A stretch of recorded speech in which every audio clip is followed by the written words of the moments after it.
لا إله إلا الله. الحمد لله نحمده ونصلي على رسوله الكريم أما بعد فقد قال الله تعالى في محكم التنزيل فأعوذ بالله من الشيطان الرجيم بسم الله الرحمن الرحيم إن الأرض لله يورثها من يشاء من عباده صدق الله العظيم.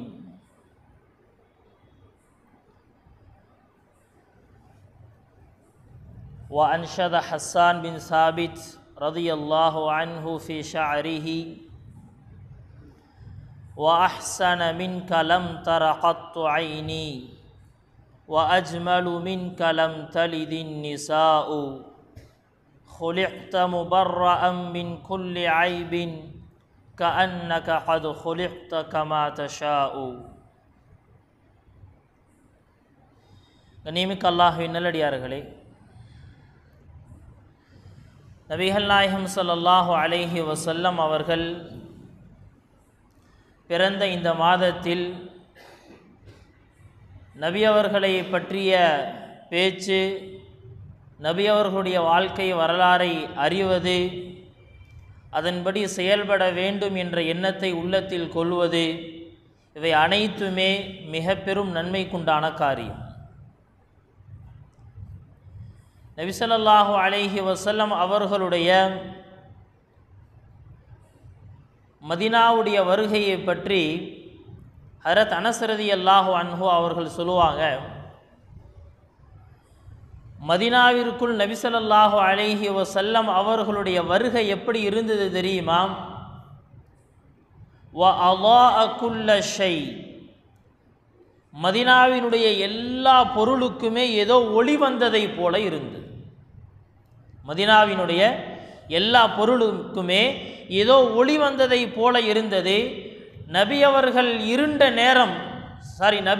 இறந்த நேரம் மதீனா எப்படி இருந்தது தெரியுமா? வ அظلم குல்ல ஷை, நபியினுடைய மரணம் மதீனா முழுக்க அனைத்து பொருளையுமே இருட்டடிக்க செய்து விட்டது. கண்ணியமிக்க அல்லாஹ்வின் நல்லடியார்களே, நபி அவர்களுடைய வருகை, நபி அவர்களுடைய இறப்பு இந்த உம்மத்திற்குண்டான பெரிய இழப்பு. நபி அவர்களுடைய வருகை இந்த உம்மத்திற்கு, இந்த உலகத்திற்குண்டான மிகப்பெரிய வெளிச்சம். நபி ஸல்லல்லாஹு அலைஹி வஸல்லம் அவர்கள் தங்களுடைய வருகைக்கு பிறகு இந்த உலகத்தில் பல்வேறு விதமான புரட்சிகளை செய்தார்கள். நபி அவர்களுடைய வாழ்க்கையில் அவர்கள் செய்த புரட்சிகள் என்ன, நபி அவர்கள் தங்களுடைய வாழ்க்கையில் காட்டிய வாழ்க்கை வழிமுறைகள் என்ன என்பது போன்ற பல்வேறு தலைப்புகளுக்கு கீழே நாம் தினம் தினம் ஒரு ஆலிம் தரப்பிலிருந்து சில பயான்களை கேட்டுக்கொண்டுதான் இருக்கிறோம். அந்த அடிப்படையில் இன்றைக்கு நபி ஸல்லல்லாஹு அலைஹி வஸல்லம் அவர்கள் நமக்கு கற்றுத்தந்த நாட்டுப்பற்றை பற்றி நாம் பேச இருக்கிறோம். பொதுவாக இன்றைக்கி நம்முடைய நாட்டினுடைய பெரிய பிரச்சனையே என்ன அப்படின்னு சொன்னால், இந்த நாட்டினுடைய தேசப்பற்று மிக்கவர்கள் யார்? இந்த நாட்டில் தேசப்பற்று மிக்கவர்கள் யார்? சுதந்திர வரலாற்றை எல்லாம் மறந்தாச்சு. சுதந்திர வரலாற்றை எல்லாத்தையும் மறந்தாச்சு. அப்படிங்கிறத விட அது எல்லாத்தையும் மறைத்து விட்டு இந்த நாட்டினுடைய நேசர்கள், இந்த நாட்டு மக்களை நேசிப்பவர்கள், நாட்டுப்பற்று மிக்கவர்கள் அப்படிங்கிறவங்க யாருன்னு சொன்னால் சில கோஷங்களை எழுப்புவார்கள். அல்லது இந்த நாட்டினுடைய தலைமை எந்த மதத்தை ஏற்றுக்கொள்ள வேண்டும் என்று சொல்கிறதோ அந்த மதத்தை ஏற்பவர்கள், அதற்கு ஆதரவளிப்பவர்கள் தான் இந்த நாட்டினுடைய தேசபக்தர்கள் அப்படிங்கிறது போன்ற ஒரு பிம்பத்தை ஏற்படுத்தி வைத்திருக்கிறார்கள். கண்ணியமிக்க அல்லாஹ்வின் நல்லடியார்களே, இன்ஷா அல்லாஹ் அதை பற்றி உண்டான விஷயங்களை பின்னால் பார்ப்போம். முதலாவது நாம் ஒரு அடிப்படையை விளங்கிக் கொள்ளணும். அது என்ன? அல்லாஹு தஆலா நமக்கு தந்திருக்கக்கூடிய இந்த தீனுல் இஸ்லாம் அப்படிங்கிறது இது உலகளாவிய மார்க்கம், இன்டர்நேஷ்னல் ரிலீஜியன். இது என்னங்க? உலகளாவிய மார்க்கம். அப்படின்னா என்னங்க அர்த்தம்? இந்த மார்க்கம்ங்கிறது எந்த ஒரு தனி நபருக்கோ ஒரு தனி குடும்பத்தாருக்கோ எந்த ஒரு நாட்டிற்கோ சொந்தமானது கிடையாது. இந்த தீனை, இந்த மார்க்கத்தை உலகத்தினுள்ள எல்லா இடத்திலிருந்தும் யாரும் இதை அங்கீகரிக்க முடியும், யாரும் இதை ஏற்றுக்கொள்ள முடியும். அவ்வாறு ஏற்றுக்கொள்ளக்கூடியவர்கள் அனைவரும் ஒரே பெயரில் அழைக்கப்படுவார்கள். அவங்க என்னங்க? முஸ்லீம்கள். அவர்கள் ஏற்றுக்கொண்ட தீனுக்கு பேர் என்ன? தீனுல் இஸ்லாம். அவன் எந்த நாட்டில் இருந்தாலும் சரி, எந்த இனத்தை சார்ந்தவனாக இருந்தாலும் சரி, படித்தவனாக இருந்தாலும் சரி, படிக்காதவனாக இருந்தாலும் சரி, அவன் வெள்ளையனாக இருந்தாலும் சரி, அவன் கருப்பனாக இருந்தாலும் சரி, அவன் அரபி பேசக்கூடியவனாக இருந்தாலும் சரி, அவன் அரபி பேசாத நபராக இருந்தாலும் சரி, அல்லாஹுடைய பார்வையில் அல்லாஹை உள்ளத்தில் ஏற்றுக்கொண்ட எல்லா மக்களும் ஒரே பார்வையில் தான் இருக்கிறார்கள். அல்லாஹ்வே நல்லடியார்களே, அதற்கடுத்து இந்த மார்க்கத்தின் மூலமாக அல்லாஹ் இந்த உலகத்தில் நிறைவேற்ற வேண்டியது என்ன தெரியுமா? இந்த உலகத்தில் அல்லாஹு தஆலா நீதத்தை நிலைநாட்டுவதற்காகத்தான் இந்த மார்க்கத்தை கொடுத்தான். உலகத்தில் எப்பெல்லாம் அநியாயங்கள் மேலோங்குதோ அப்பெல்லாம் நபிமார்கள் வருவார்கள்.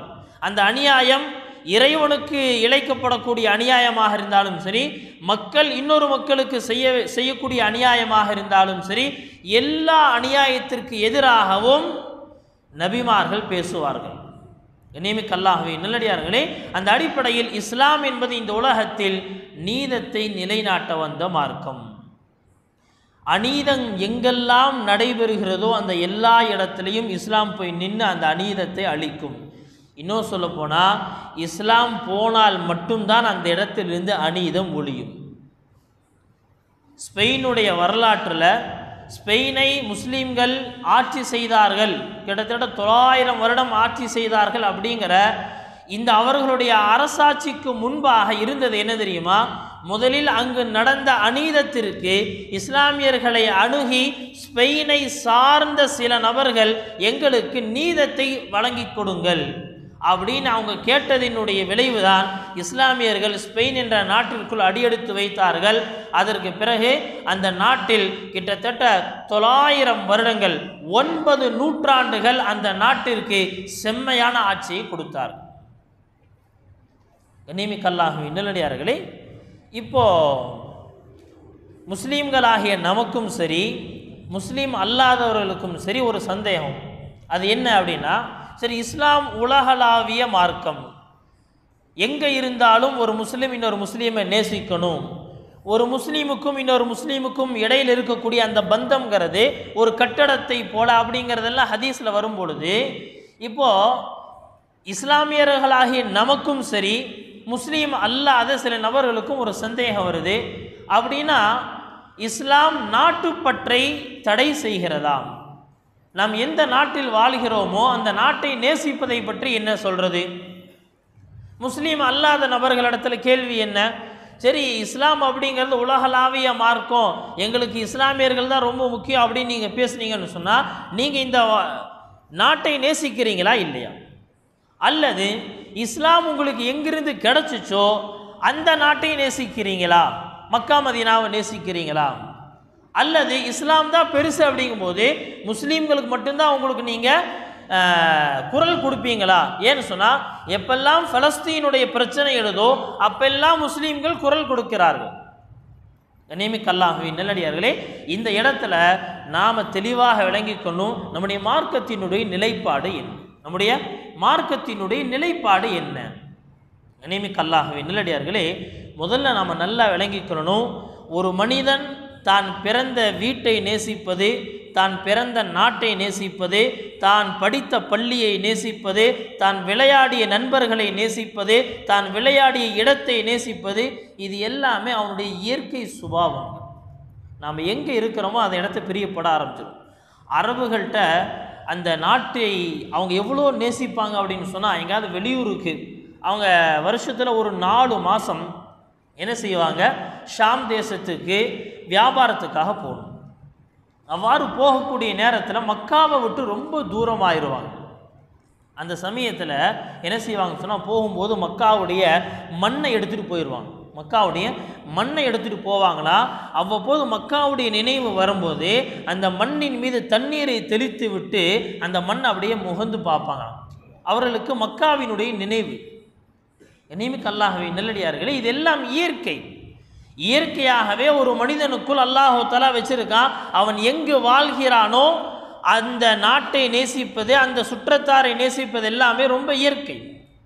ஆனால் இதை என்ன செஞ்சிட்டாங்கன்னு சொன்னால், எப்போ நாட்டுப்பற்றை பற்றி ரொம்ப ஆழமான ஹதீஸ்கள் இல்லையோ, இப்போ என்ன செஞ்சிட்டாங்க, ஏதாவது ஒரு விஷயத்தை சொல்லி முஸ்லீம்கள் நாட்டை விரும்பக்கூடியவர்கள் அப்படிங்கிறத சொல்லணுங்கிறதுக்காக இவங்களா ஒரு ஹதீஸ் என்ன செய்ய அடிச்சு விட்டாங்க, ஹுப்புல் வத்தனி மினல் ஈமான், தேசப்பற்று, நாட்டை நேசிப்பது இஸ்லாத்தினுடைய ஈமானினுடைய ஒரு அங்கம் அப்படின்னு சொல்லி ஒரே போடு போட்டாங்க. இன்றைக்கும் பாருங்கள், என்றைக்காவது நம்ம சுதந்திர தின விழா அப்படின்னு சொல்லி ஏதாவது நம்ம ஏதாவது நிகழ்ச்சி நடத்துகிறோம் அப்படின்னு சொன்னால் என்ன செய்வாங்க, மேலே எழுதிடுவாங்க, தேசப்பற்று ஈமானின் பங்காகும் அப்படின்னு. கண்ணியமிக்க அல்லாஹ்வின் நல்லடியார்களே, இந்த ஹதீஸ் முழுக்க பொய்யான ஹதீஸ். இந்த ஹதீஸை பற்றி நம்ம விளங்கிக்கணும்னு சொன்னால், இந்த ஹதீஸ் என்னங்க, முழுக்க பொய்யான ஹதீஸ். நபி ஸல்லல்லாஹு அலைஹி வஸல்லம் அவங்க எங்கேயுமே இந்த வார்த்தையை சொல்லவே இல்லை. நாட்டை நேசிப்பதுங்கிறது ஈமானுடைய அடையாளம் அப்படிங்கிறதாக நபி அவங்க சொல்லவே இல்லை. முஹத்திஸ்கள், ஹதீஸ்கலை வல்லுநர்கள் எல்லாருமே என்ன செய்கிறாங்கன்னு சொன்னால், இந்த ஹதீஸை அவங்க என்ன செஞ்சிட்டாங்க, ரத்து செஞ்சுருக்கிறாங்க. அதை எல்லாத்தையும் என்ன செஞ்சுருக்கிறாங்கன்னு சொன்னால் அவர்கள் புறக்கணிச்சிட்டாங்க. இப்படி ஒரு ஹதீஸே இல்லை. சரி, அதற்காக ஒரு முஸ்லீம் நாட்டை நேசிக்கக்கூடாதா? கண்ணியமிக்க அல்லாஹ்வின் நல்லடியார்களே, அது வல்ல கருத்து. அதனுடைய கருத்து என்ன அப்படின்னு பார்க்குறதுக்கு முன்னாடி நபி ஸல்லல்லாஹு அலைஹி வஸல்லம் அவர்கள் தான் நமக்கு ரோல் மாடல். அவங்கள பற்றி தான் நம்ம பேச போகிறோம். அவங்களுடைய வாழ்க்கையை பார்த்து தான் நம்ம நடக்க போகிறோம். நபி அவர்கள் தான் பிறந்த மண்ணை நேசித்தார்களா இல்லையா? கண்ணியமிக்க அல்லாஹ்வின் நல்லடியார்களே, இதற்கு ரொம்ப தெளிவான ஆதாரம், தெளிவான ஒரு விஷயம் நபியினுடைய வாழ்க்கையில் பார்க்கலாம். நபி ஸல்லல்லாஹு அலைஹி வஸல்லம் எப்போ மக்காவிலிருந்து மதீனாவுக்கு ஹிஜ்ரத்து செய்கிறதுக்காக கிளம்புறாங்களோ, மக்காவிலிருந்து மதீனாவுக்கு ஹிஜ்ரத்து செய்கிறதுக்காக கிளம்புறாங்களோ, என்ன செய்கிறாங்க, மக்காவை விட்டு அப்படியே வெளியே வந்து நின்று ஒரு மேடான பகுதியை மேலே ஏறி நிற்கிறாங்க. மேலே ஏறி நின்று அந்த மக்காவை பார்த்து, அந்த காபாவை பார்த்து சொன்னாங்களா, மா அத்யபகி மின் பல்தத்தின், என்ன சுகந்தமான ஒரு நாடு நீ, வ அஹப்பகி இலைய, எனக்கு ஆக நேசமான பூமி நீதான், வலவுலா அன்ன கௌமி அஹ்ரஜூனி மா சகந்து கைரகி, என்னுடைய கூட்டம் மட்டும் இந்த இடத்துல என்னை வாழ விடாமல் செய்திருந்தார்கள், என்னுடைய கூட்டம் இங்கே என்னை வாழ விட்டுருந்தாங்கன்னு சொன்னால் நான் இந்த இடத்தை தவிர வேறு எங்கேயும் போயிருக்க மாட்டேன். ஆனால் என்ன அப்படின்னு சொன்னால், என்னுடைய கூட்டத்தார்கள் இங்கே என்னை இஸ்லாத்தினோடு வாழ வைக்க விடலை. இஸ்லாத்தோடு என்ன செய்ய முடியல, இந்த இடத்துல என்னால் வாழ முடியல.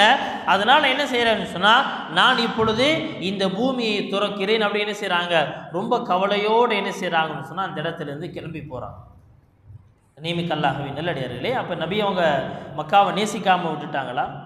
மக்காவை நேசித்தாங்க. ஏன்? அது அவர்கள் பிறந்த பூமி, அது அவர்கள் பிறந்த பூமி, அவர்களுடைய முன்னோர்கள் வாழ்ந்த பூமி. அவர்கள் அங்கே தான் அவங்களுக்கு நுபுவத் அப்படிங்கிற அந்த நபி பட்டம் கிடச்சிச்சு. அந்த மக்களுக்கு எப்படியாவது நேர்வழி கிடச்சிடணும் அப்படிங்கிறதுக்காக என்ன ரொம்ப முயற்சி செய்கிறாங்க, ரொம்ப அழுகிறாங்க, பாடுபடுறாங்க. ஆனாலும் கூட எதிர்ப்புகள் கூடிக்கொண்டே போச்சே தவிர நபி அவர்களுக்கு சாதகம் கிடைக்கல. என்ன செய்கிறான், அல்லாஹு தஆலா சொல்லிட்டா, நபியே, இந்த பூமியை நீங்கள் நேசித்தாலும் சரி, அல்லாஹுடைய தீன் இந்த உலகத்தில் வளரணும், நீங்கள் இந்த நாட்டை விட்டு கிளம்புங்க. நாட்டை விட்டு கிளம்பும் பொழுது நபி அவங்க இந்த பூமியின் பார்த்து என்ன செய்கிறாங்க, சில அன்பான வார்த்தைகளை பேசினார்களே, அந்த வார்த்தையை வைத்து அல்லாஹ் கண்டிக்கல. நபியே, இந்த நாட்டை பற்றி நீங்கள் ஏன் இப்படி பேசுகிறீங்க அப்படின்னு சொல்லலை. அல்லாஹு தஆலா இதை கண்டிக்கவே இல்லை. அல்லாஹு தஆலா என்ன செய்யற, எதுவுமே சொல்ல. நபி அவங்க என்ன செய்கிறாங்க, அந்த இடத்த விட்டு கிளம்பி போகிறாங்க. அதற்கடுத்து மதீனாவுக்கு வர்றாங்க. மதீனாவுக்கு வந்த பிறகு என்ன ஆகுது அப்படின்னு சொன்னால், கண்ணியமிக்க அல்லாஹ்வின் நல்லடியார்களே, சஹாபாக்குடைய உள்ளத்தில் மக்காவை பற்றி உண்டான நினைவுகளாகவே இருக்கு. ஹஜ்ரத் பிலால் ரலியல்லாஹு அன்ஹு பாங்கு சொல்வதற்காக என்ன செய்வாங்க, மேலே ஃபஜ்ருடைய நேரத்தில் மேலே ஏறி நின்னாங்க அப்படின்னு சொன்னால், மக்காவை பார்த்துட்டு சில கவிதைகளை பாடுவாங்க. மக்காவை பார்த்து சில கவிதைகளை பாடுவாங்களா, சொல்லுவாங்களா, மக்காவில் சில முள் செடிகள் இருக்குமா, சொன்னாங்களா, அதுவும் கூட சுகந்தமானதாக தான் இருக்கும்னு சொல்லுவாங்க. எப்போ தன்னுடைய சொந்த நாட்டை விட்டு வெளியே வந்தாங்களோ அந்த நாட்டினுடைய முள் செடிகளும் கூட என்னாச்சு, ரொம்ப பிரியமானதாக மாறிடுச்சு. ஊரில் இருக்கும்போது முதல்ல இந்த செடியை வெட்டி தள்ளுங்கடா அப்படின்னு பேசியிருக்கலாம். ஆனால் எப்போ அந்த நாட்டை விட்டு வெளியே வந்தாங்களோ, அந்த நாட்டுக்குள்ளே இருக்க முடியாமல் போச்சோ, என்ன ஆகுது, அந்த நாட்டை பற்றி உண்டான அந்த நாட்டினுடைய மண், அந்த நாட்டினுடைய முள் செடிகளிலும் கூட என்ன ஆச்சுன்னு சொன்னால் பிரியம் ஏற்பட ஆரம்பிச்சிருச்சு. சஹாபாக்கள் என்ன செய்வாங்க, மதீனாவில் இருக்கிறதுக்கே பிடிக்கல. நபி ஸல்லல்லாஹு அலைஹி வஸல்லம் அதற்கடுத்து என்ன செய்கிறாங்க, மதீனாவினுடைய அன்பை சஹாபாக்குடைய உள்ளத்துக்குள்ளே புகுத்துறாங்க.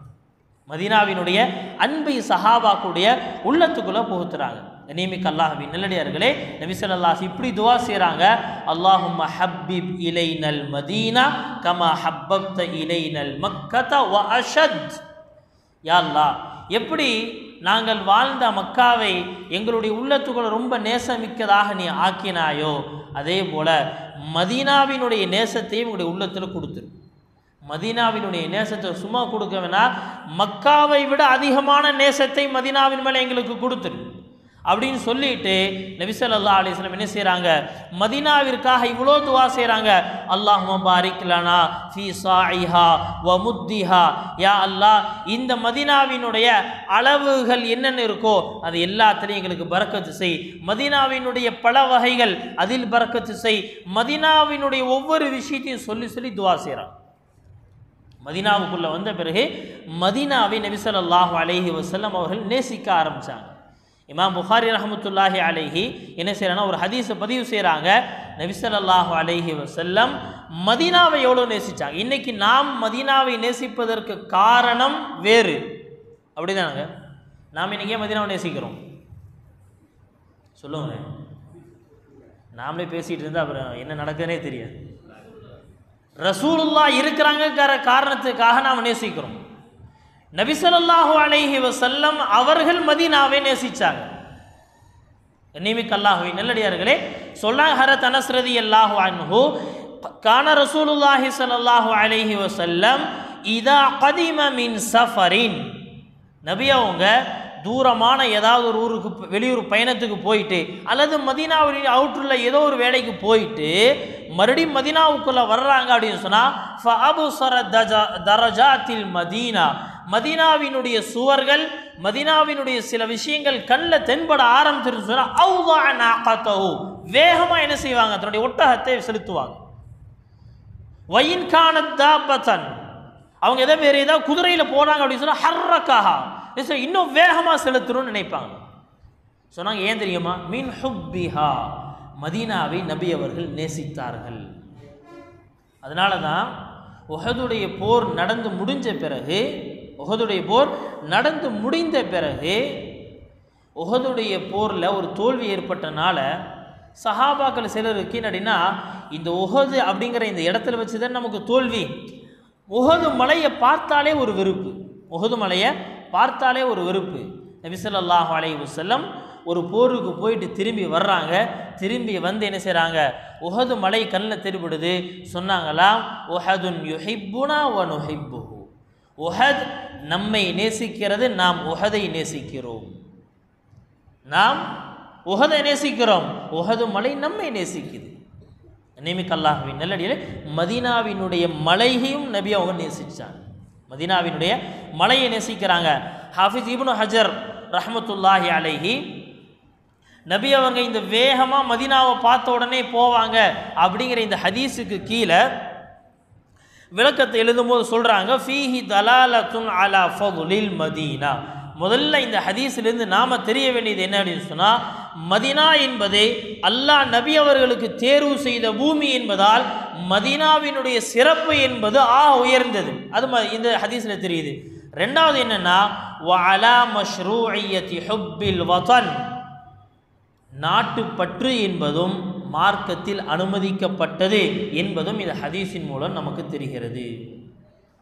அல்லாமா இப்னு பத்தால், மாலிகி மதுஹபை சார்ந்த இப்னு பத்தால் ரஹ்மத்துல்லாஹி அலைஹி, நபி அவர்கள் மதீனாவை நேசித்தார்கள் அப்படிங்கிற இந்த வார்த்தைக்கு என்ன செய்கிறாங்கன்னா விளக்கம் கொடுக்குறாங்க. ஏன் நேசித்தாங்க? லி அன்னஹா வதனுஹு, ஏன்னா நபி அவர்கள் மக்காவை விட்டுட்டு இப்போ மதீனாவை தான் தன்னுடைய சொந்த இடமாக சொந்த நாடாக மாற்றி விட்டார்கள். அதில் தான் அவருடைய குடும்பம் இருக்குது, அதில் தான் அவருடைய குழந்தைகள் இருக்கிறாங்க. அந்த குடும்பமும் குழந்தைகளும் மக்கள் எல்லாத்துலேயுமே நபி அவர்களுக்கு ஆக நேசமானவங்க. மதீனாவுக்குள்ளே நுழையிறாங்க, முதல்ல செய்கிறது என்ன அப்படின்னா ஃபாத்திமா ரலியல்லாஹு அன்ஹா வீட்டுக்கு போய் ஹசன் ஹுசைனை பார்த்துட்டு போவோம். எங்காவது வெளியூர் கிளம்புறாங்க, கடைசியாக ஃபாத்திமா ரலியல்லாஹு அன்ஹா அவங்கள சந்திச்சுட்டு வருவாங்க. தன்னுடைய குடும்பத்தாரை நபி அவர்கள் அவ்வளோ நேசிச்சாங்க. அந்த நேசமிக்க குடும்பம் எந்த மதீனாவுக்குள்ளே இருக்கோ அந்த மதீனாவுக்குள்ளே போகும்பொழுது நபி அவர்களுடைய வேகம் அதிகமாயிரும். அதுக்கடுத்து சொன்னாங்க, வஅத் ஜபலல்லாஹு நுஃபூஸ அலா ஹுப்பில் அவ்தான் வல் ஹனீன இலைஹா. அல்லாஹு தஆலா இயற்கையாகவே ஒவ்வொரு நஃப்ஸுக்குள்ளேயும் ஒவ்வொரு ஆத்மாவுக்குள்ளேயும் தான் வாழுகின்ற பூமியை நேசிக்கக்கூடிய சுபாவத்தை ஏற்படுத்தி இருக்கிறான். وفعل ذلك عليه السلام. அதைத்தான் நபி அவங்களும் செஞ்சாங்க. நபி அவங்க வேற ஒன்றும் புதுசாக செஞ்சிடல. وأمر أمته سرعة الرجوع إلى أهليهم عند انقضاء أسفاره. நபி ஸல்லல்லாஹு அலைஹி வஸல்லம் தன்னுடைய உம்மத்தாருக்கு கட்டளையிட்டாங்க, நீங்கள் வெளியூருக்கு சென்றிருந்தால் வேலை முடிந்து விட்டால் மிக சீக்கிரமாக உங்களுடைய வீட்டாரை சந்திப்பதற்காக வந்திருக்கு. அப்போ நாட்டினுடைய நேசம், வீட்டினுடைய நேசம், குடும்பத்தினுடைய நேசம், இது எல்லாமே இயற்கையான ஒரு விஷயம். வெளியூர் போயிட்டோம், குழந்தைகள் எப்படி இருக்கிறாங்க அப்படிங்கிற சிந்தனை ஏற்படுது. வெளியூர் போயிட்டோம், நம்ம ஊரில் இப்போ என்ன நடந்திருக்குன்னு தெரியலே ஒரு சிந்தனை ஏற்படுது. மழை பெய்யுதுங்க, வெளியூர் போயிருக்கோம், கோயம்புத்தூரில் திடீர்னு என்ன நினைக்கிறோம், யோசிக்கிறோம், நம்ம ஊரில் உடுமலைப்பேட்டையில் மழை பெஞ்சான்னு தெரியலையே. இன்றைக்கி ஃபோனுடைய வசதி இருக்குது, டப்புன்னு ஃபோன் பண்ணி கேட்டுறோம், என்ன உடுமலைப்பேட்டையில் மழை பெய்யுதா, சொந்த ஊரில் மழை பெய்யுதா, அல்லது இங்கே இருக்கிறவங்க எங்கேயோ வெளியூரில் இருக்கக்கூடிய அந்த இடத்துக்கு ஃபோன் பண்ணி கேட்குறாங்க, எங்கள் ஊரில் மழை பெய்யுது, உங்கள் ஊரில் மழை பெய்யுதா. ஃபோனே இல்லாத நேரம் என்ன செய்கிறோம், ஊருக்கு வந்த உடனே என்ன செய்கிறோம்னு சொன்னால் முதல்ல பார்க்குறோம், கோயம்புத்தூர்லேருந்து உள்ளே நுழையும் போது நம்ம பார்க்குறோம் ஊரில் ரோடெல்லாம் ஈரமாக இருக்கான்னு பார்க்குறோம். சரி, அங்கேயும் மழை பெஞ்சிருக்கு, இங்கேயும் மழை பெஞ்சிருக்கு, ஊர் கொஞ்சம் குழு குழுன்னு இருக்கும். இது எல்லாமே இயற்கையான ஒரு விஷயம். இதில் என்ன கிடையாதுன்னு சொன்னால் மார்க்கத்துக்கு முரணான எந்த விஷயமும் கிடையாது. மார்க்கத்துக்கு முரணான எந்த விஷயமும் கிடையாது. இது எல்லாத்தையும் விட சொந்த ஊரை விட்டு சொந்த நாட்டை விட்டு பிரிவது அப்படிங்கிறது எவ்வளோ கஷ்டமாக இருக்கும். நபி ஸல்லல்லாஹு அலைஹி வஸல்லம் அவர்களுக்கு சொந்த நாட்டை விட்டு வெளியே போகும்போது ஏற்பட்ட வருத்தங்கிறது ஒன்று.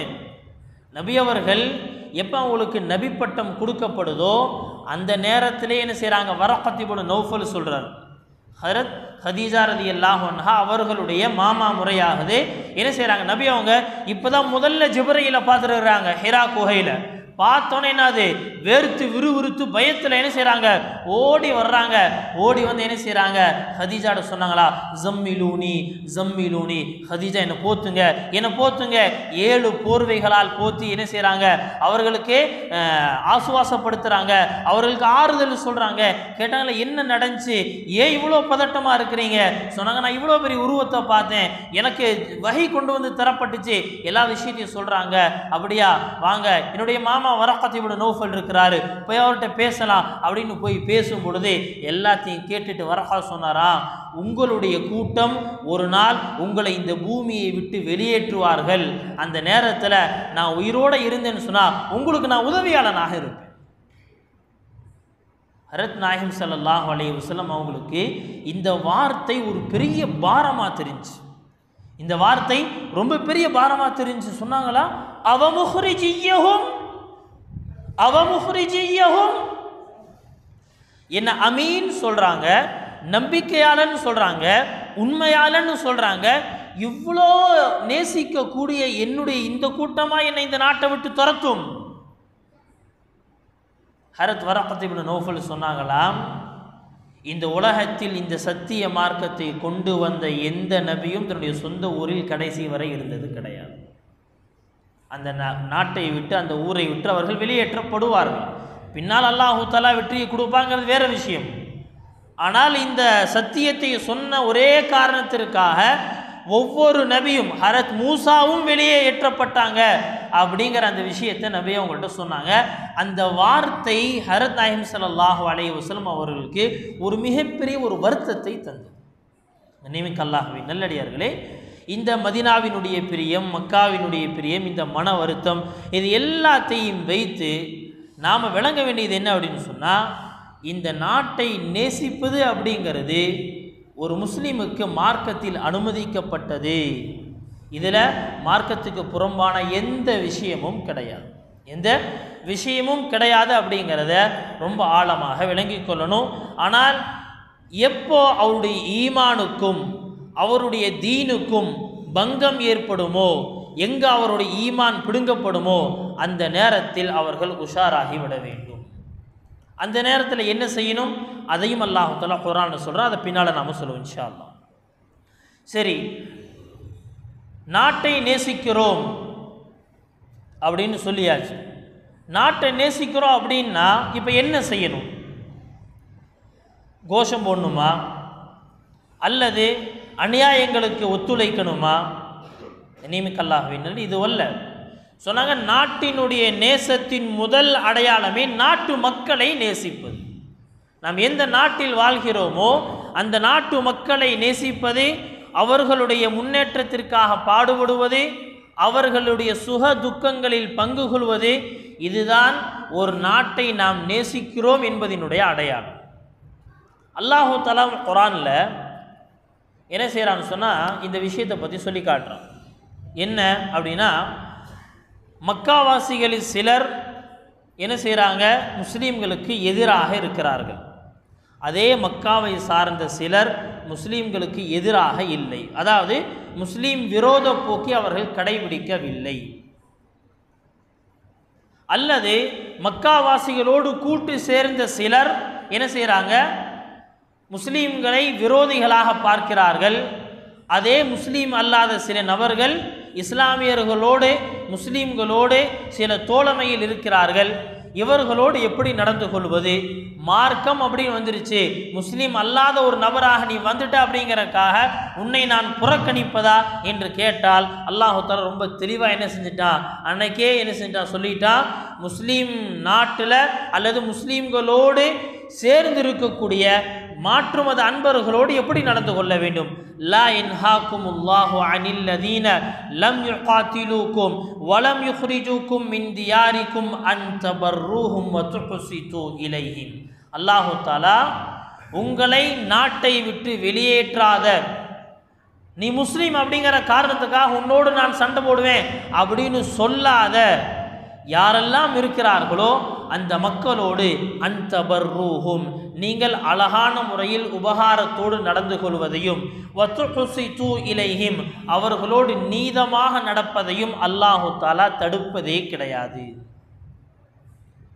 யார் முஸ்லீம் விரோத போக்கை கையில் எடுக்கிறாங்களோ அவர்கள் மட்டும்தான் எதிரிகளே தவிர அனைத்து நான் முஸ்லீம்ஸும் விரோதிகள் அல்ல.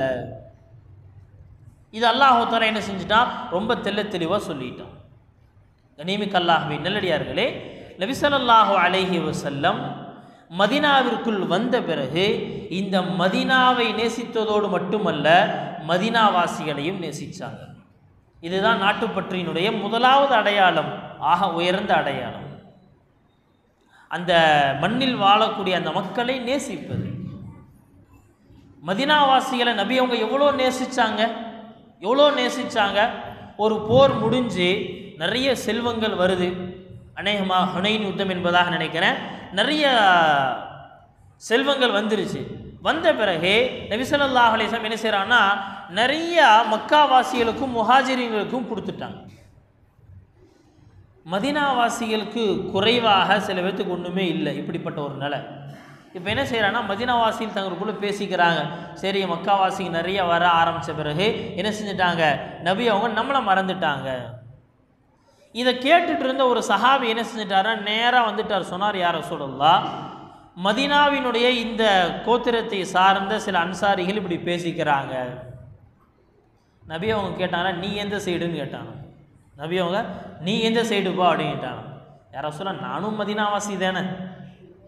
நபி ஸல்லல்லாஹு அலைஹி வஸல்லம் என்ன செய்யலை, அப்படியா அவங்க சைட்லேயே இருந்துட்டு நீ இப்படி வந்து பேசுகிற என்கிட்ட அப்படின்னு சொல்லலை. நபி ஸல்லல்லாஹு அலைஹி வஸல்லம் அவர்கள் அந்த மக்களுடைய உணர்வை புரிஞ்சுக்கிட்டாங்க. ஓகே, என்ன செய்கிறாங்க சொன்னாங்களா, மதீனாவாசிகள் எல்லாத்தையும் ஒரு இடத்துல என்ன செய்யுங்கன்னா ஒன்று சேர்த்துங்க, அந்த இடத்துல வேறு யாரும் இருக்கக்கூடாது. எல்லா மதீனாவாசிகளும் உள்ளே வந்துட்டாங்க. சில முக்கியமான மக்காவை சார்ந்த சஹாபாக்களுக்கு மட்டும் அந்த கூட்டத்தில் அனுமதி தரப்பட்டிருந்துச்சு. மற்ற எல்லாமே மதீனாவாசிகள், 99% மதீனாவாசிகள். இப்போ எல்லாம் வந்த பிறகு நபி ஸல்லல்லாஹு அலைஹி வஸல்லம் என்ன செய்கிறாங்க, மதீனாவாசிகள் மக்காவாசிகளுக்கு இஸ்லாத்திற்கு என்னென்ன உபகாரங்கள் செய்தாங்களோ எல்லாத்தையும் சொல்கிறாங்க. அந்த மக்காவாசிகள் என்ன செஞ்சாங்க, அங்கேருந்து துரத்தப்பட்டாங்க, இங்கே வந்த பிறகு நீங்கள் அடைக்கலம் கொடுத்தீங்க, இது எல்லாமே செஞ்சீங்க, இதெல்லாம் உண்மை தானே, நீங்கள் இப்படியெல்லாம் எங்கிட்ட கேட்க முடியும்ல அப்படின்னு சொன்ன பிறகு அவங்களுக்கு என்ன பதில் சொல்கிறதுனே தெரியல. செஞ்ச உபகாரத்தை எல்லாம் நபியவங்க என்ன செய்கிறாங்க சொல்கிறாங்க, நீங்கள் எங்களுக்கு எவ்வளோ உபகாரம் செஞ்சுருக்கீங்க அப்படிங்கிறது எல்லாம் நீங்கள் எங்கிட்ட பேசலாம்ல அப்படின்னு சொன்ன உடனே சஹாபாக்கள் யாருமே வாயத்தொருள் அமைதியாகவே இருக்கிறாங்க. சொன்னாங்களா, நீங்கள் சொல்லுவதற்கு தகுதியுடையவர்கள் தான், நீங்கள் சொல்லலாம் தாராளமாக. அதுக்கடுத்து நபியவங்க சொன்னாங்களா, ஆனால் ஒரு விஷயத்தை சொல்கிறேன் அன்சாரிகளே, மக்கள் எல்லாம் ஒரு பாதையில் போகிறாங்க, அன்சாரிகள் ஒரு பாதையில் போகிறாங்கன்னு சொன்னால் நான் அன்சாரிகள் எந்த பாதையில் போகிறாங்களோ அந்த பாதையில் தான் போவேன், அந்த வழி தான் எனக்கு ரொம்ப பிடிக்கும். மக்கள் எல்லாம் சொத்து செல்வங்களையும் ஆடுகளையும் ஒட்டகங்களையும் வீட்டுக்கு எடுத்துகிட்டு போகிறாங்க, என்ன நீங்கள் அல்லாஹையும் அல்லாஹுடைய தூதரையும் உங்களுடைய வீட்டுக்கு எடுத்துகிட்டு போக பிரியப்படலையா? சொன்னாங்க, ஹிஜ்ரத் அப்படிங்கிற ஒரு அமல் மட்டும் என்னுடைய தக்தீரில் எழுதப்படாமல் இருந்திருந்தால் நான் மதீனாவாசியாகத்தான் பிறந்திருப்பேன். இது எல்லாத்தையும் சொன்ன பிறகு அன்சாரிகள் என்ன செய்றாங்க, அழுன்னு அழுகிறாங்க. அன்சாரிகள் அழுன்னு அழுகிறாங்க. யார சொல்லலாம், நாங்கள் தெரியாமல் பேசிட்டு மன்னிச்சிருங்க. நபி அவங்க இப்படி பேசிட்டீங்களே அப்படிங்கிறக்காக மதீனாவாசிகள் மேலே என்றைக்குமே கோவப்படவே இல்லை. இன்னொரு சந்தர்ப்பத்தில் மதீனாவாசிகள் பற்றி இப்படி சொன்னாங்க, அல்லாஹ் மக்ஃபிர் லில் அன்சார், யா அல்லாஹ் அன்சாரிகளுடைய பாவங்களை மன்னிச்சிரு. ஒலி அபுனாயில் அன்சார், அன்சாரிகளுடைய குழந்தைகளின் பாவங்களை மன்னிச்சிரு. ஒலி அபுனாயில் அன்சார், யா அல்லாஹ் அன்சாரிகளுடைய பேர குழந்தைகளுடைய பாவத்தை மன்னிச்சிரு. சில ரிவாயத்துகளில் எல்லாம் அவருடைய குடும்பத்தாருடைய பாவங்களை மன்னிச்சிரு. அன்சாரிகளை அவ்வளோ நேசிச்சாங்க நபி ஸல்லல்லாஹு அலைஹி வஸல்லம். கண்ணியமிக்க நல்லடியார்களே, அப்போது ஒரு நாட்டில் ஒரு மனிதன் வாழும் பொழுது அந்த நாட்டு மக்களை நேசிப்பது தான் அந்த நாட்டை நேசிப்பதற்குண்டான பிரதான அடையாளம். சரி, நாம் வாழக்கூடிய இந்த நாட்டில் நாம் இந்த நாட்டை நேசிக்கிறோமா? நம்முடைய முன்னோர்கள் இந்த நாட்டில் எப்படி இருந்தார்கள்? இந்த நாட்டில் இஸ்லாமிய ஆட்சி சென்ற பிறகு, ஆங்கிலேயன் வந்த பிறகு இந்த நாட்டில் உள்ள முஸ்லீம்கள் இந்த நாட்டிற்காக என்ன செய்தார்கள்? சுதந்திர போராட்ட வரலாற்றை விட இந்த நாட்டினுடைய தேசப்பற்றுக்கு வேறு எந்த உதாரணமும் தேவையில்லை. முஸ்லீம்களுடைய தேசப்பற்றுக்கு வேறு எந்த உதாரணமும் தேவையில்லை. கண்ணியமிக்க அல்லாஹ்வின் நல்லடியார்களே, இந்த நாட்டை முஸ்லீம்கள் தங்களுடைய சொந்த நாடு அப்படின்னு நினச்சதுனால தான் ஆங்கிலேயன் இந்த நாட்டிற்கு வந்த நேரத்தில் அவனை எதிர்த்து நின்னாங்க. இந்த நாடினுடைய சொந்த நாடு, இந்த நாட்டில் நான் காலம் காலமாக வாழ்ந்து வந்திருக்கிறேன், என்னுடைய முன்னோர்கள் வாழ்ந்திருக்கிறாங்க அப்படின்னு நினைத்த ஒரே காரணத்துக்காக தான் என்ன செஞ்சாங்க, இந்த நாட்டை அந்நியர்களுடைய கையில் கொடுக்காமல் பாதுகாத்தார்கள். கண்ணியமிக்க அல்லாஹ்வின் நல்லடியார்களே, இந்த நாட்டிற்கு வந்த வந்தேரிகளாக இருந்த நபர்கள் தான் இந்த நாட்டினுடைய முஸ்லீம்களை காட்டி கொடுத்தவர்கள். சுதந்திர போராட்டத்தினுடைய எந்த விதமான பங்களிப்பும் செய்யாதவர்கள். நாம் இந்த நாட்டிற்காக எவ்வளோ தியாகங்களை செஞ்சோம். இந்த நாட்டை ஆங்கிலேயன் அவன் ரொம்ப என்ன செய்கிறான், அதிகமாக ஆக்கிரமிக்க ஆரம்பிக்கிறான். ஒரு கட்டத்தில் செங்கோட்டையில் அவனுடைய கொடியை ஏற்றிட்டான். கொடியை ஏற்றிட்டு அவன் சொன்னானா, இந்த நாடு முல்க் ஹுதாக்கா, இந்த நாடு இந்த எல்லாமே யாரோடது அப்படின்னு சொன்ன, இந்த பூமி அல்லாஹ்வுக்கானது. இந்த பூமி அல்லாஹ்வுக்கு சொந்தமானது, ஆட்சி அரசருக்கு சொந்தமானது, சட்டம் ஆங்கிலேயர் கம்பெனிக்கு சொந்தமானது. என்ன அப்படியே மூணா பிரிச்சுட்டான். பூமி அல்லாஹ்வுக்கு சொந்தமானது, அரசாட்சி அரசனுக்கு சொந்தமானதே, ஆனால் சட்டம் ஆங்கிலேயர்களுடைய இந்த கம்பெனியோட தான் நடக்கும் அப்படின்னு சொன்ன உடனே என்ன செஞ்சாங்க, ஷா அப்துல் அசீஸ் ரஹமத்துல்லாஹி அலைஹி ரொம்ப துணிஞ்சு நின்று சொன்னாங்க, இதற்கு மேல் இன்றைய தினத்திலிருந்து நாம் இந்த நாட்டில் அடிமைகளாக மாறிவிட்டோம். இந்த நாடு அடிமை நாடாக மாறிடுச்சு. அடிமைத்தனத்திலிருந்து இந்த நாட்டை வெளியே கொண்டு வரும். தனி ஒரே ஆளாக என்ன செய்கிறாங்க, இந்த அறிவிப்பு செய்கிறாங்க. சாதாரண நேரம் இல்லை அது. ஆங்கிலேயர்கள் அந்த நேரத்தில் தங்களுடைய உளவாளிகளை எங்கெல்லாம் சுத்த விட்டுருந்தாங்க தெரியுமா? ரகசிய அறையில் உட்கார்ந்து யாராவது ஆங்கிலேயருக்கு எதிராக பேசினால் உடனே கைது பண்ணி சும்மா இல்லை, அவனுக்கு தேச துரோக குற்றம் அவன் மீது சுமத்தப்பட்டு அவன் கொலை செய்யப்படலாம், என்ன வேண்டுமானாலும் நடக்கலாம். அப்படிப்பட்ட நேரத்தில் துணிஞ்சு நின்று ஷா அப்துல் அசீஸ் ரஹமத்துல்லாஹி அலைஹி சொன்னாங்க, இந்த நாடு இனிமேல் தாருல் ஹர்ப், போர் செய்து இந்த நாட்டை மீட்டெடுப்பது நம்முடைய கடமை அப்படின்னு சொன்னாங்க. நிமிக்கல்லாகவே நல்லடியார்களே, அதற்கு பிறகு முஸ்லீம்களுடைய நீண்ட வரலாறு, இந்த நாட்டிற்கு நடந்தது ஒரு நீண்ட தியாகம். 1947 இந்த நாட்டிற்கு சுதந்திரம் கிடைச்சிருச்சு. சுதந்திரம் கிடைத்ததோடு இந்த நாட்டில் நடந்த இன்னொரு பெரிய சூழ்ச்சி என்ன அப்படின்னு சொன்னால், இந்த நாடு ரெண்டாக பிளக்கப்பட்டது. இங்கே தான் இந்த நாட்டை நாம் எவ்வளவு நேசித்தோம் அப்படிங்கிறத நம்முடைய உலமாக்கள் நமக்கு தெளிவுபடுத்தி காட்டுறாங்க. இந்த நாட்டை நாம் எவ்வளோ நேசித்தோம் அப்படிங்கிறத என்ன செய்கிறாங்க, மக்களுக்கு உணர்த்தி இந்த நாட்டில் தான் நாம் வாழ வேண்டும் அப்படிங்கிறத புரிய வைக்கிறாங்க. நிமிக்கல்லாகவே நல்லடியார்களே, ஜமியத்துல் உலமா 1919க்கு பிறகு என்ன ஆகுதுன்னு சொன்னால், அந்த சுதந்திர போராட்டத்தினுடைய அந்த நேரத்தில் ஜம்இய்யத்துல் உலமா, இன்றைக்கி நம்ம பொதுவாக நம்ம தமிழக பகுதிகளில் பார்த்துட்டோம்னா ஜமாஅத்துல் உலமா அப்படின்னு சொல்கிறோமே, இது என்ன செய்ய, அந்த சமயத்தில் சுதந்திர போராட்டத்தினுடைய நேரத்தில் உலமாக்களுடைய ஒரு சபை ஒன்று சேர்ந்தது, ஜம்இய்யத்துல் உலமா. அந்த உலமாக்களுடைய சபை ஒன்று சேர்ந்து நாட்டை பாதுகாப்பதற்காக, நாட்டை கட்டமைப்பதற்காக ஒரு மிகப்பெரிய ஒரு முயற்சியை செஞ்சாங்க. குறிப்பாக இந்த நாடு சுதந்திரம் அடைஞ்ச பிறகு இந்த நாட்டை ரெண்டாக பிளக்கணும் அப்படிங்கிற அந்த சூழ்ச்சிக்கு எதிராக இந்த நாட்டிற்கு நாங்கள் சொந்தக்காரர்கள் அப்படிங்கிறத என்ன செஞ்சாங்கன்னா ரொம்ப அரும்பாடுபட்டு இதை பூர்த்தி செஞ்சாங்க. ரொம்ப முக்கியமான சில நபர்கள் மௌலானா ஹுசைன் அஹமது மதனி ரஹமத்துல்லாஹி அலைஹி, மௌலானா அபுல் கலாம் ஆசாத் ரஹமத்துல்லாஹி அலைஹி, சஹ்பானுல் ஹிந்த் அஹமது சயீத் ரஹமத்துல்லாஹி அலைஹி, மௌலானா முஜாஹிதே மில்லத் ஹிஃப்ஸுர் ரஹ்மான் ரஹமத்துல்லாஹி அலைஹி, இவர்களுடைய பங்கு ரொம்ப முக்கியமானது. மௌலானா ஹிஃப்ஸுர் ரஹ்மான் ரஹமத்துல்லாஹி அலைஹி அவர்களுடைய இந்த சாதனை அப்படிங்கிறது ரொம்ப முக்கியம். இந்த டெல்லியில் இன்னைக்கு முஸ்லீம்கள் வாழ்ந்து கொண்டிருக்கிறாங்க. முஸ்லீம்களுடைய அடையாளம் செங்கோட்டைகளும் இஸ்லாமிய கலாச்சாரத்தினுடைய அடையாளங்கள் இன்னைக்கு டெல்லியில் எல்லா பகுதிகளிலும் இன்றைக்கு இருக்குன்னு சொன்னால் அதற்கு காரணமாக இருந்தவர்கள் மௌலானா ஹிஃப்ஸுர் ரஹ்மான் ரஹமத்துல்லாஹி அலைஹி. எப்படியாவது என்ன செஞ்சிடணும் அப்படின்னு சொன்னால், இந்த டெல்லியை முஸ்லீம்கள் அல்லாத ஒரு ஊராக உருவாக்கிடணும் அப்படிங்கிறதுக்கான ஒரு பெரிய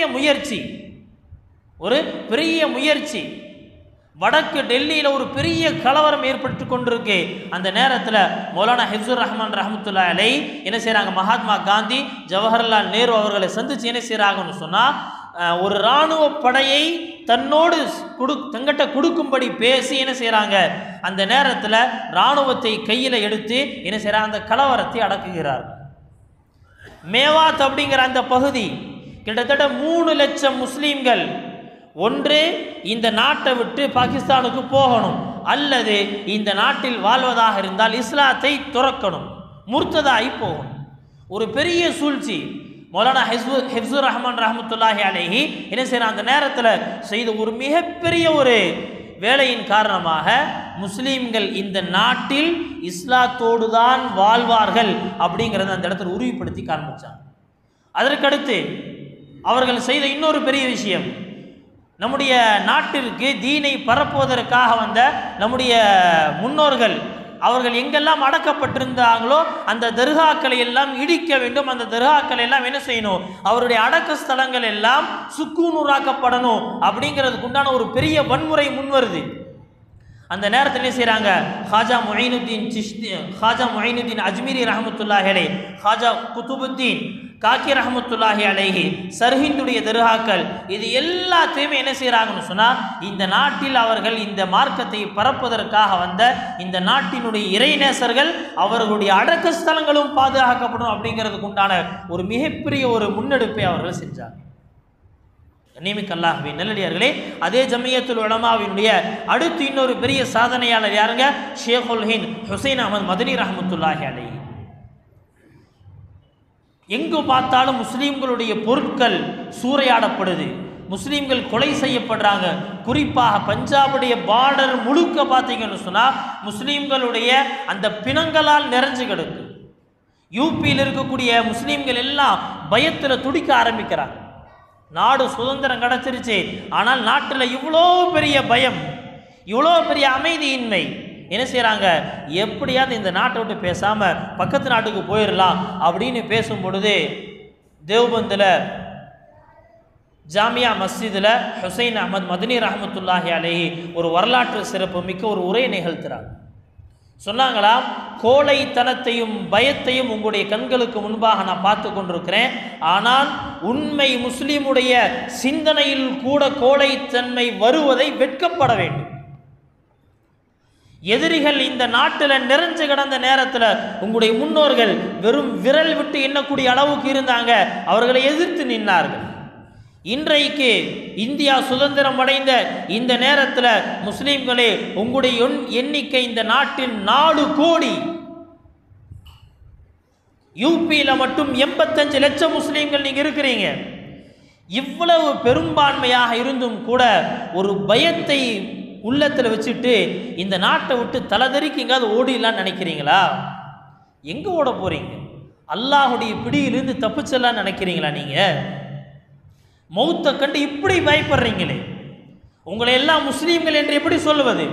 இந்த நாட்டிற்காக நேற்று வரைக்கும் உயிரை கொடுத்து கொண்டிருந்தவங்க இன்னைக்கு நாடு சுதந்திரம் அடைந்த பிறகு இந்த நாட்டில் ஏற்பட்ட கலவரத்திற்காக நீங்கள் பயந்து போய் உயிரை பாதுகாப்பதற்காக இங்கிருந்து என்ன செய்றீங்க, ஓடில நினைக்கிறீங்களா? அல்லாஹு தஆலா என்ன செய்றான், ரொம்ப தெளிவா ஈமான்தாரிகளை பார்த்து சொல்றான், ஃபதமன்னஉல் மௌத இன் குன்தும் சாதிகீன். அல்லாஹு தஆலா சொல்லக்கூடிய இந்த வார்த்தை அசல்ல யூதர்களை பார்த்து சொல்றான், யூதர்களே நீங்கள் அல்லாஹ்வை நேசிக்கிறீங்க, அல்லாஹுடைய பிள்ளைகள் நாங்கள் அப்படின்னு பேசுறீங்களே, அப்படியா? மௌத்தின் மூலமாகத்தான் நீ அல்லாஹ்வை சந்திக்கணும். ஃபதமன்னஉல் மௌத், எங்க மௌத்தை கொஞ்சம் ஆசைப்பட்டு காட்டு பார்ப்போம். இன் குன்தும் சாதிகீன், உண்மையாளனா இருந்தால் நீ செஞ்சு காட்டுறா பார்ப்போம். சொல்லுங்களேன், ஆம்பளையா இருந்தால் நீ இந்த காரியத்தை செய், ஆம்பளையா இருந்தால் நீ செத்து காட்டு.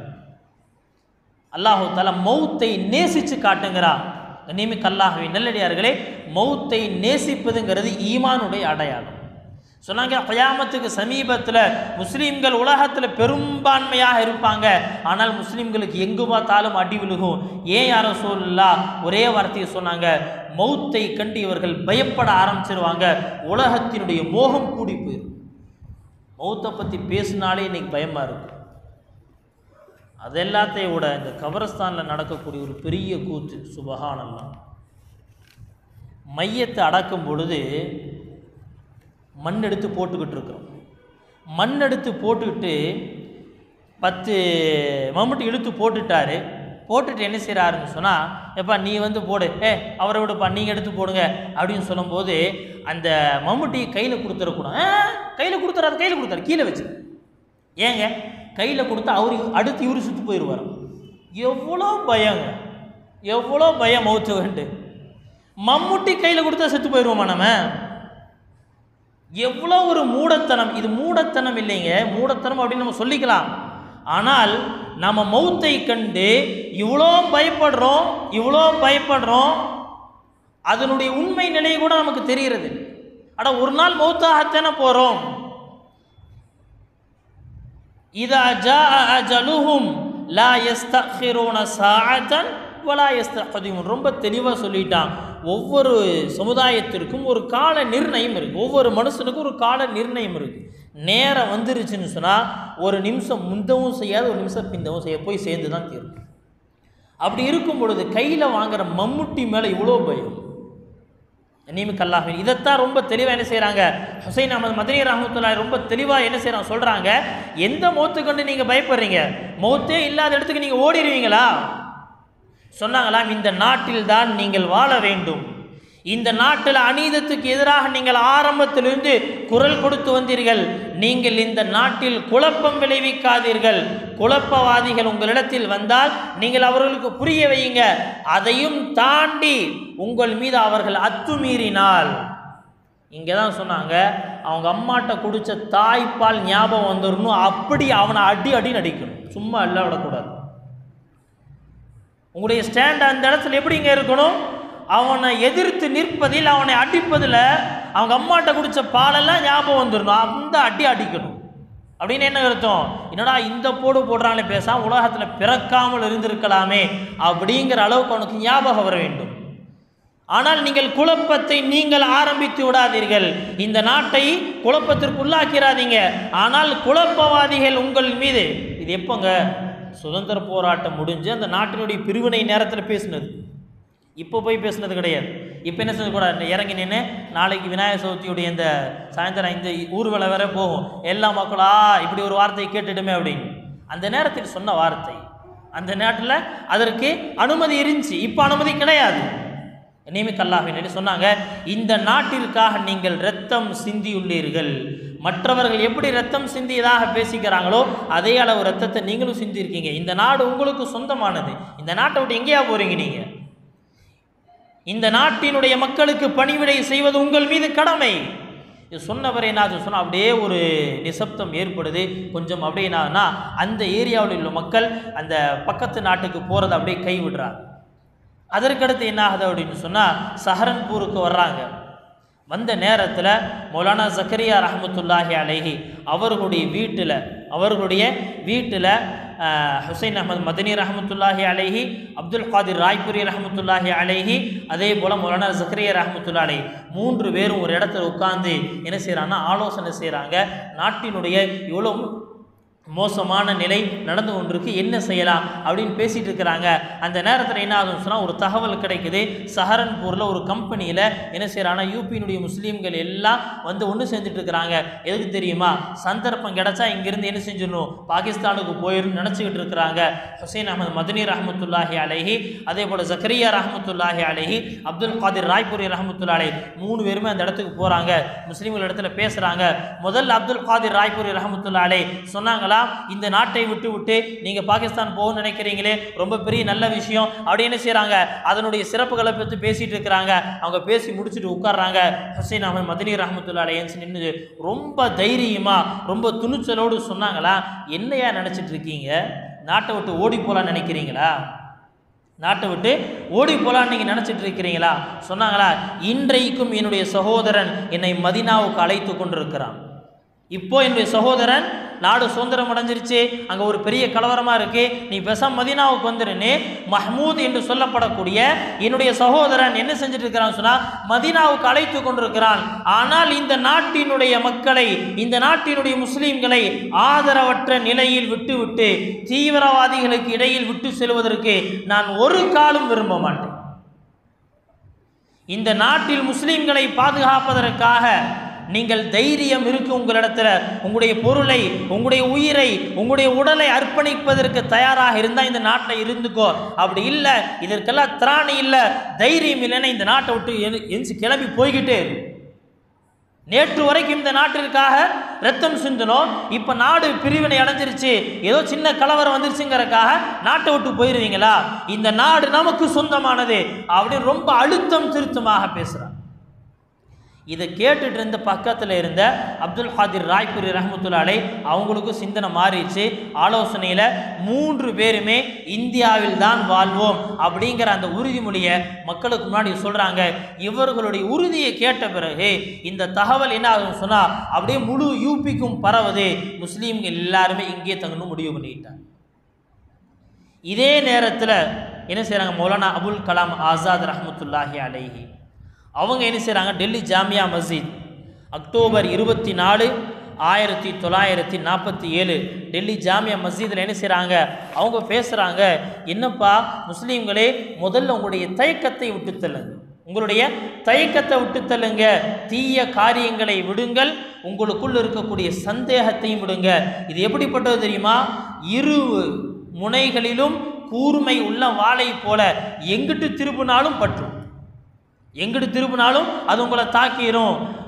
அதனால் ரொம்ப எச்சரிக்கையோடு செயல்படுங்க. நீ இந்த நாட்டை விட்டு தப்பி ஓடுறதுக்கு பேர் வேற ஹிஜ்ரத்துன்னு வச்சுக்கிற. ஹிஜ்ரத்துங்கிற புனித பெயரை நாட்டை விட்டு ஓடுறதுக்காக நீ வச்சிருக்க சொன்னாலாம். இந்த மஸ்ஜிதினுடைய மினாராக்கள் உங்களிடத்தில் குனிஞ்சு கேட்டுக்கொள்ளுது, உங்களுடைய வரலாற்றை மறந்து விட்டு எங்கடா போற நீ அப்படின்னு. இந்த நாட்டினுடைய மினாராக்கள் எல்லாம் உங்களிடத்துல கேட்குது, உங்களுடைய முன்னோர்களுடைய வரலாற்றை மறந்து விட்டு மறக்கடிச்சிட்டு இங்கிருந்து போலான்னு பார்க்குறியா? நேற்று வரை யமுனை நதிக்கரையில் உங்களுடைய கூட்டங்கள் ஒது செய்து கொண்டு இருந்தது.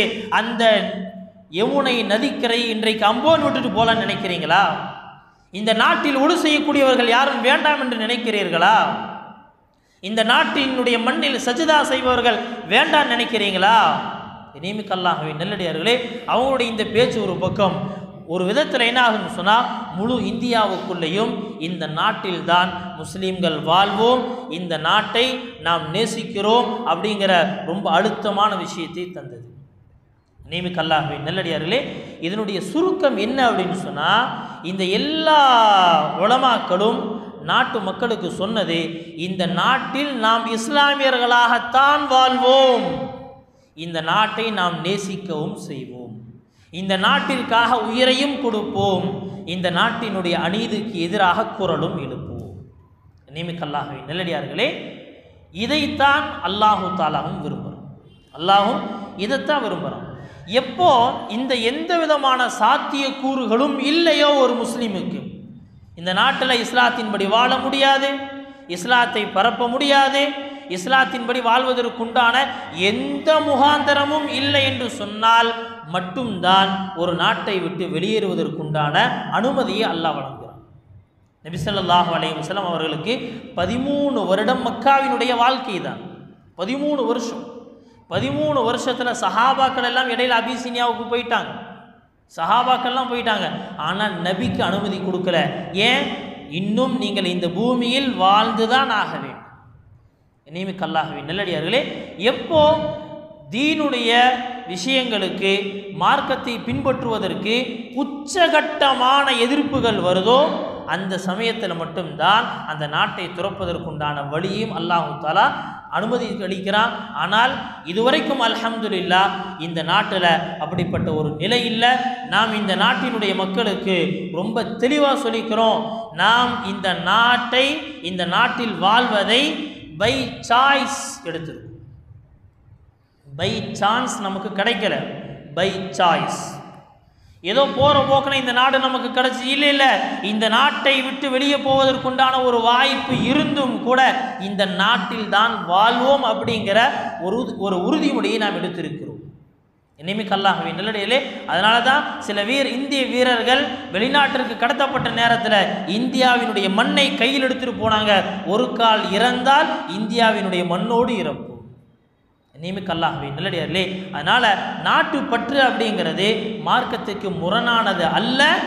நாம் இந்த நாட்டில் இன்ஷா அல்லாஹ் கடைசி வரைக்கும் இஸ்லாமியர்களாகத்தான் வாழ்வோம். இதற்காக ஏதாவது அர்ப்பணிப்புகள் நம்மிடத்தில் அல்லாஹ் வாங்கினால் அந்த அர்ப்பணிப்புகளை கொடுப்பதற்கும் நாம் தயாராக வேண்டும், அர்ப்பணிப்புகளை தருவதற்கும் தயாராக வேண்டும். ஏனென்று சொன்னால் இந்த பூமி அல்லாஹிற்கு சொந்தமானது. இன்னல் அர்த லில்லாஹ், அல்லாஹ் ரொம்ப தெளிவாக சொல்கிறான், இந்த பூமி அல்லாஹ்வுக்கு சொந்தமானது. யூரிஃபுஹா மை யஷாஉ மின் இபாதி, தான் நாடியவர்களுக்கு அல்லாஹ் தஆலா இந்த பூமியை சொந்தமாக்கி கொடுக்கிறான். குறிப்பாக இந்த இந்தியாவினுடைய வரலாறு உலகத்தினுடைய மற்ற எல்லா வரலாற்றை வர வித்தியாசமானது. மௌலானா அபுல் ஹசன் அலி நத்வி ரஹ்மத்துல்லாஹி அலைஹி ரொம்ப அழகா சொல்லுவாங்களா, இந்தியாவில் அல்லாஹுடைய சுன்னத் என்பது வேறு, மற்ற நாடுகளில் அல்லாஹுடைய சுன்னத் என்பது வேறு. இந்தியாவில் எப்பெல்லாம் இஸ்லாம் அழிந்து போகும் அப்படிங்கிற நிலை ஏற்படுமோ அப்பெல்லாம் அல்லாஹு தஆலா வேறொரு வாசலை திறந்து விடுவான். இது இந்தியாவிற்கு அல்லாஹ் வைத்திருக்கக்கூடிய சுன்னத். இதுதான் வரலாறு முழுக்க பார்த்து கொண்டு வரும். எப்படியாவது இந்த தேர்தலில் வந்த பிறகு என்ன செஞ்சிடணும், முழுக்க ஒன்றும் இல்லாமல் இது எல்லாத்தையும் நாட்டையே மாற்றிடணும் அப்படின்னு நினைச்சாங்க. அல்லாஹு தாலா நல்லோர்களுடைய உள்ளங்களை திறந்து கொடுத்தான், மக்களுக்கு மத்தியில் விழிப்புணர்வை ஏற்படுத்தினான். நியமிக்கல்லாமே நல்லடியார்களே, அதனால நாம் இந்தியாவில் யாருக்கும் பயந்து வாழ தேவையில்லை. மன உறுதியோடு நெஞ்சை நிமிர்த்தி கொண்டு நாம் இஸ்லாமியர்களாக வாழ்வோம். இஸ்லாமியர் என்பது நமக்கு பெருமிதம் வேண்டும். இந்தியாவை நாம் நேசிப்போம். இஸ்லாமியர்களாகவே இந்த மண்ணில் வாழ்ந்து இஸ்லாத்திற்காகவே வாழ்வோம். இஸ்லாத்திற்காகவே இந்த பூமியில் நாம் புதைக்கப்படுவோம். அல்லாஹ் சுப்ஹானஹு வ தஆலா நாம் இந்த நாட்டை இஸ்லாமியர்களாக நேசித்து இஸ்லாத்தினுடைய நேசத்தோடு வாழ்ந்து நபி அவர்களுடைய மார்க்கத்தை இந்த நாட்டு மக்களுக்கு கொண்டு போய் சேர்க்கக்கூடிய நற்பாக்கியத்தை அல்லாஹ் நம் அனைவருக்கும் தருவானாக. வ ஆகிரு தஅவானா அல்ஹம்துலில்லாஹி ரப்பில் ஆலமீன். அல்ஹம்துலில்லாஹி ரப்பில் ஆலமீன். அல்லாஹும்ம ஸல்லி அலா முஹம்மதின் வ அலா ஆலி முஹம்மதின் வ பாரிக் வ ஸல்லிம். ரப்பனா ظلمنا أنفسنا وإن لم تغفر لنا وترحمنا لنكونن من الخاسرين. ربنا لا تزغ قلوبنا بعد إذ هديتنا وهب لنا من لدنك رحمة إنك أنت الوهاب. ربنا آتنا في الدنيا حسنة وفي الآخرة حسنة وقنا عذاب النار. اللهم حبب إلينا الإيمان وزينه في قلوبنا وكره إلينا الكفر والفسوق والعصيان واجعلنا من الراشدين. اللهم اجعلنا هادين مهتدين غير ضالين ولا مضلين سلما لأوليائك وعدوا لأعدائك. نحب بحبك من أحبك ونعادي بعداوتك من خالفك. اللهم هذا الدعاء وعليك الإجابة وهذا الجهد وعليك التكلان. اللهم انصر لنا ولا تنصر علينا. اللهم امكر لنا ولا تمكر علينا. اللهم انصر لنا ولا تنصر علينا. اللهم امكر لنا ولا تمكر علينا. اللهم أحينا مسلمين وأمتنا مؤمنين. اللهم أحينا مسلمين وأمتنا مؤمنين. اللهم ارزقنا حبك وحب رسولك وحب عمل يقربنا إلى حبك. ربنا آتنا في الدنيا حسنة وفي الآخرة حسنة وقنا عذاب النار. وصل اللهم على محمد وعلى آله وأصحابه أجمعين. الحمد لله رب العالمين. صلى الله على محمد صلى الله عليه وسلم. صلى الله على محمد صلى الله عليه وسلم. صلى الله على محمد يا رب صل عليه وسلم. إن شاء الله நாளைக்கு இந்த மீலாது விழாவினுடைய தொடர் பயான்